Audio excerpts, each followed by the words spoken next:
Alright, today we got Jackson Browne's Redneck Friend, talking about David Lindley's playing on it.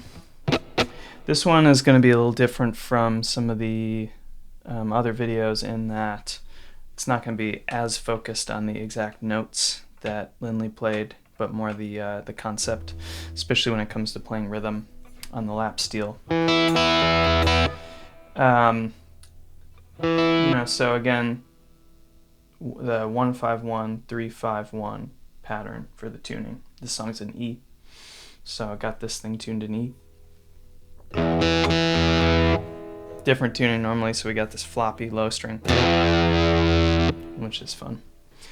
Okay, so, oh yeah, quick note on tone here.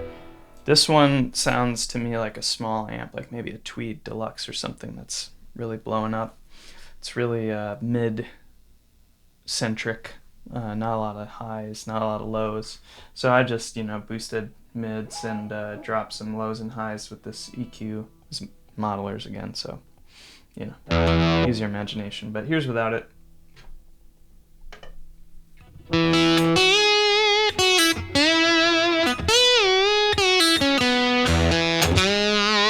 And with it.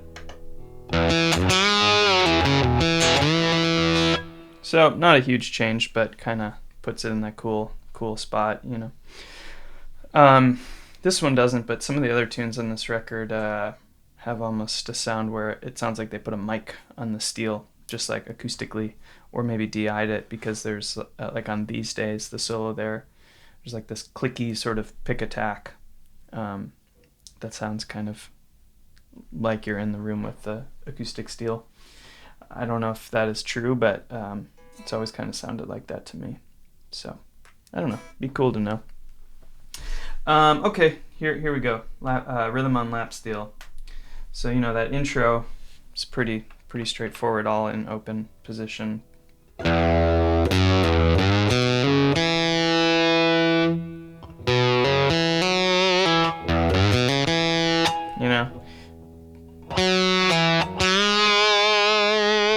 That's pretty easy, pretty straightforward anyways. This next little lick is really cool. So 2nd fret to open, and 2nd fret, back to the open, and hammer on pluff. That's worth checking out. A lot of this stuff is just in the in the fret position of the chord.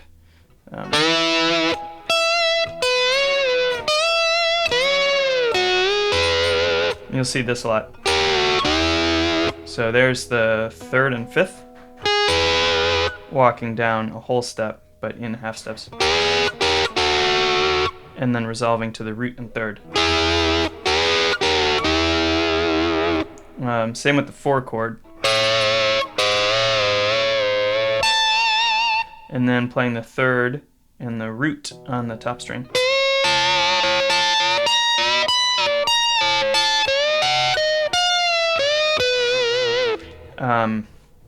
That's a little like blues box that you might associate with Duane Allman. But here it's over the 5 chord.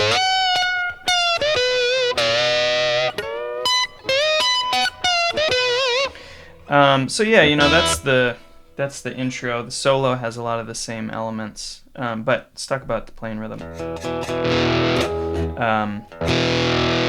So yeah, playing rhythm on lap steel is not necessarily what you learn first, but for like rock and roll stuff, it's good to know. So it kind of sticks with the same ideas a lot. On the first 2 chords, E and C sharp minor, it's mostly whole notes. Gotta avoid the major 3rd there. Don't want that. You can just not pick it, or you can actually, sometimes I rest my thumb on that string. And then there's fills there. This classic filling between the vocal lines. Then, when we get to the 4 chord, then the rhythm comes in.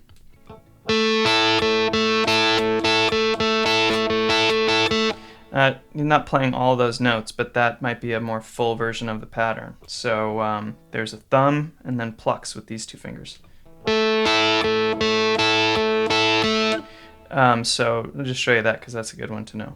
Thumb, pluck, then two thumbs, and then a pluck, and then thumb, pluck, thumb. See if that's right.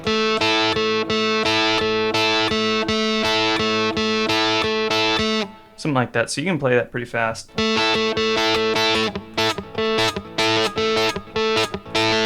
So that's the other part of this. A lot of this stuff, you know, he doesn't always necessarily mute behind the bar, but for this rhythm stuff he does. So part of the rhythm is picking up the bar. So if you just left it on,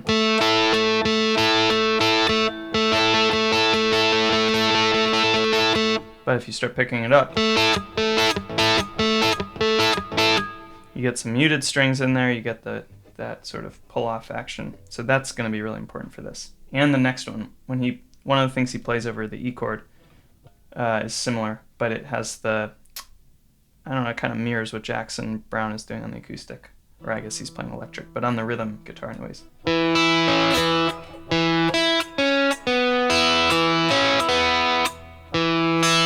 So roots,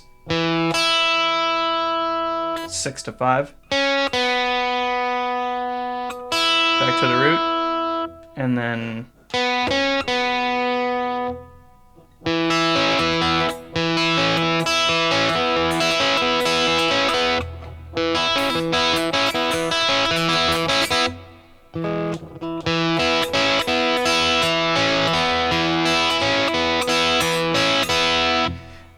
so that's kind of like, you know, sort of similar to the kind of Chuck Berry rhythm. And then he does the same thing on the 4 chord, but fingering is different.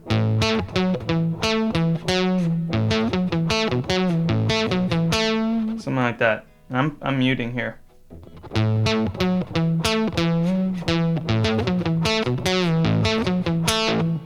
So muting, you know, there's so much sustain on these that getting the rhythm to be kind of funky is what's tricky, I find. So you are muting more. You can use a glass bar too, which is a cool thing. The 5 chord, a lot of times he's just playing the power chord or playing that here. So again, mostly the interesting stuff here, I mean it's all interesting, but what I want to talk about is just those rhythm patterns.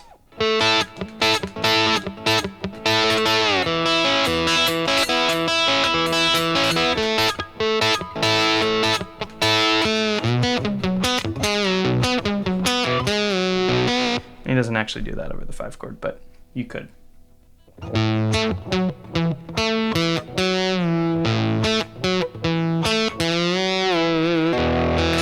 So, I mean, that's most of what I wanted to show you. The solo, he plays a lot of the same kind of ideas as the intro. But again, with the rhythm thing, this is where using a capo or being able to play the open strings is really helpful. Because, you know, that rhythm on the 4 chord is awesome, but it's hard to really get the Chuck Berry thing going on without open strings.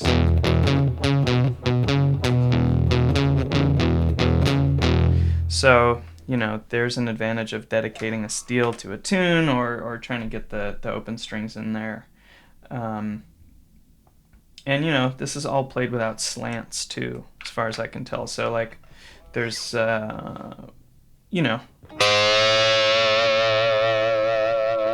there's a lot of stuff where it's like either in this position or up here, you know, instead of like connecting. Instead of connecting that, it's like the inversions are just here. But some of that is just because most of this stuff is at least 2 strings at a time. What else?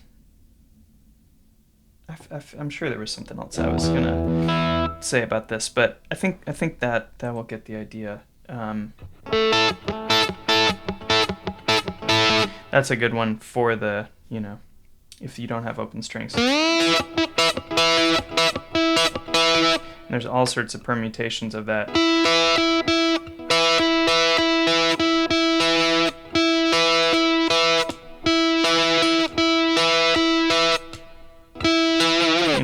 You can kind of change it around. Lindley, I'll maybe make a different video of this. In the when he plays acoustic, he does this a lot, which is thumb, thumb, index, index. That functions in a lot of his grooves. Anyways, so yeah, this one less about the particular notes and phrasing and more about the rhythm ideas. So yeah, check that out. When it's time for the guitarist to solo, the rhythm doesn't have to drop out. All right, that's all for today. Hope you enjoyed it.